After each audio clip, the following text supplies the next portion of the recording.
Deja de subir cosas a las redes sociales solamente para llamar la atención de tu expareja, porque realmente eso no sirve para nada. Cuando uno fuerza las cosas, cuando a uno no le sale de manera genuina, eso se nota.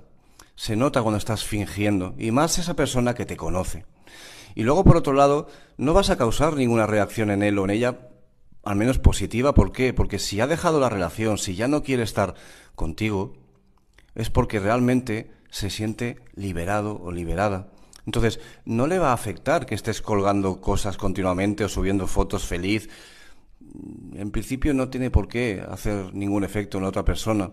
Y a ti lo que te genera eso es que estés siempre pendiente de lo que hace, de lo que no hace, si ha visto las historias, si no ha visto, y no avanzas en tu proceso. Cuando alguien no quiere estar contigo, lo aceptamos y nos apartamos. ¿Eso significa que no tengamos que subir nada a las redes sociales? No, pero no con la intención de que lo vea mi expareja.